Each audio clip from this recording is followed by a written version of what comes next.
welcome back. I firstly must apologise for how long it's been. I've actually wanted to share this one for quite some time as well because I think it's very useful. And I've had a lot of questions in the past about how to remove that tacky layer when you have completed or think you have completed your manicure. So I have two top coats, one being my Beetles, which is a non-wipe top coat. And what that means is when you put this on and you cure it in the lamp, you are good to go. However, with my Miley, I have to wipe with 100% acetone after I have cured it in the lamp. So the last step will be wiping it. What I wouldn't do is assume it's a non-wipe top coat. So if you don't get a little user manual within your kit, just check the website you purchased the polish from. Please excuse my tank filter, I've just realised listening back you can hear it. As mentioned, the Miley top coat requires you to wipe afterwards. So I'm going to use that one first and show you how I use it basically. If you watched my videos before, you know that I will use, say, a Miley top and base coat, but I'm not really fussed what brand the polish is. They normally work together well anyway. But one thing I do is, I try to clean my bottle as well. Just be careful what the bottle lid material is like because it worked for my Beetles, but this one seems to be crumbling now. So just watch out for those videos that tell you that 100% acetone is great for cleaning like everything, because that's not the case. That is one thing I don't like about the lids for these bottles. They attract like everything, all the fluff, and then you can't even get it off. Anyway, I'm going to start with my Miley base coat. Remember to keep those layers really thin. So one thin coat will do. And then you're going to cure that in your lamp for, I'm using an LED lamp, so that'll be 60 seconds. If you're using a UV lamp, it will be 2 minutes. For those who have watched my videos before, you are probably sick of me saying that I mix brands, but yeah, I always do. But whatever base coat I use, I always use the same top coat. So if I'm using my Miley base coat, I'll use my Miley top coat. Don't ask why. I think it's just because I buy them in pairs. So when I buy a base coat, I buy a top coat with it. Sorry, this is what I was actually saying before I got distracted by the bottle lids. So remember, your first layer of colour goes on once your base coat is on and cured in the lamp. Recently, I've had people who asked me if they should wipe it between each coat. Please do not wipe it till the very end. You don't need to wipe anything. Not yet, anyway.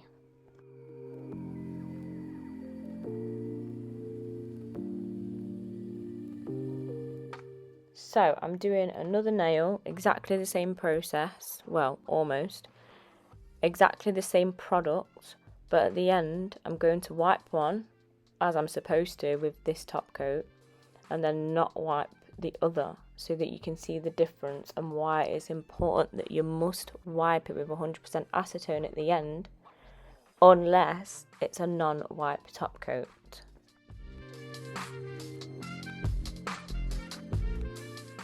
Your first layer of colour should look like this. Do not think that you need any more just because it's a little bit translucent. You need to leave it like this and cure it, and then when you put your second coat on, it will be fully covered. You'll have full coverage. That first coat has cured for 60 seconds in the lamp, so now we're going to go in with a second coat, keeping that coat thin as well. If you're doing too much, then it's just going to be hard for it to cure. It's going to be bubbly at the end and thick and just horrible. So yeah, keep the coats thin.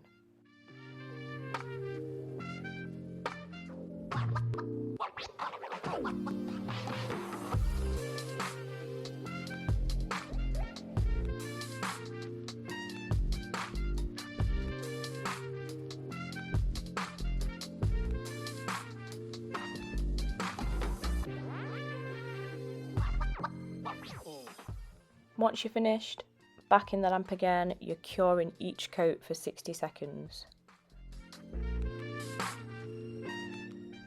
So both nails have had base coat, 2 coats of colour, so they're both ready to be top coated.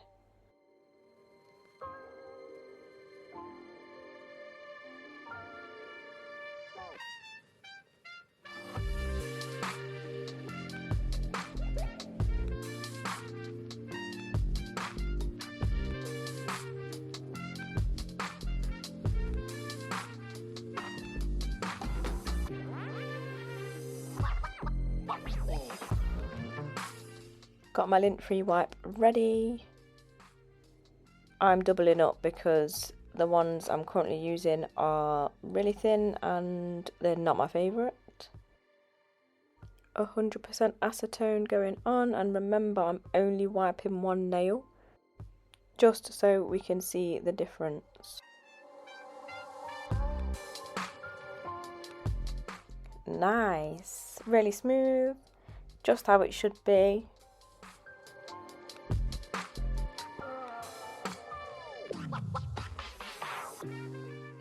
And yet this nail that hasn't been wiped, when it comes into contact with anything, bits start sticking to it and it looks horrible basically.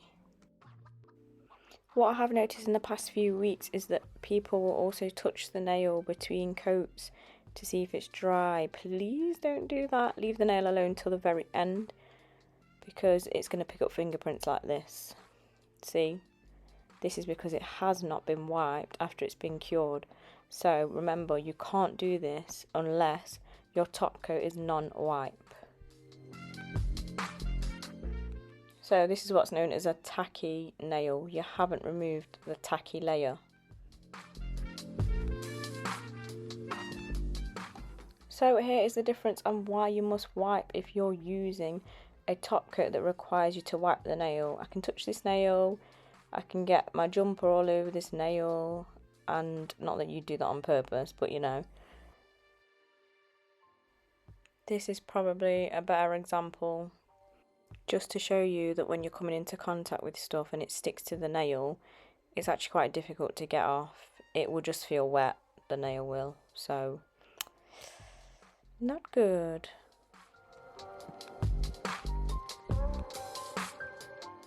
Whereas the nail that you wiped after curing it doesn't get stuff stuck to it, and if it does, it's just easy to take off. You can just wipe it away, pick it off, and it doesn't ruin the nail. But this one,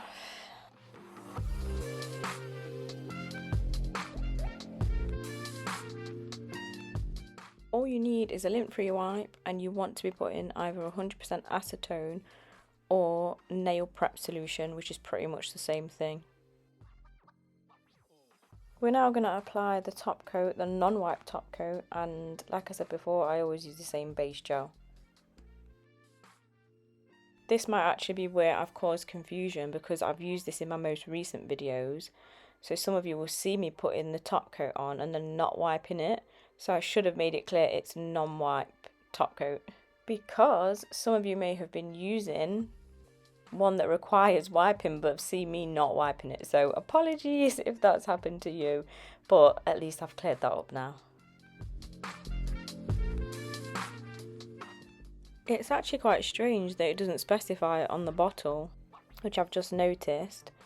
I got a user manual with this, which you again may have seen when I first opened this kit up, but if you don't have a user manual and it's not on the bottle, it is usually, from my experience, it's normally in the description on the website that you bought it from. Wherever I've purchased nail polishes from, there are step-by-step guides, because this really helped me out when I first used gel polish.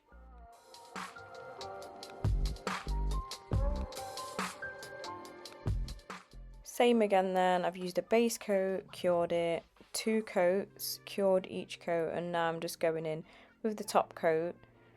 We're wanting to test this out and see if it is actually non-wipe. I've had non-wipes where stuff has actually stuck to it, so again, that's not helpful either. Sometimes it's trial and error. Even though it shouldn't be, if you're telling me it's non-wipe, then I expect it to be non-wipe. Let's test it then, it's been cured. See? Non-wipe. Let's test it for real though and see if it gets stuff all stuck to it.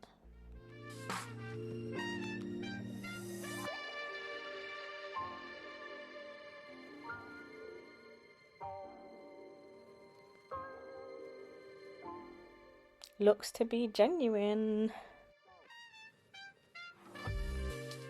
But again, remember, if it isn't non-wipe and you try and do this, this is what happens, as we've already seen. Not okay. It is actually a good idea to test them to see if they're genuine non-wipes when it says so, because if you've done your whole manicure and this happens, you are going to be annoyed.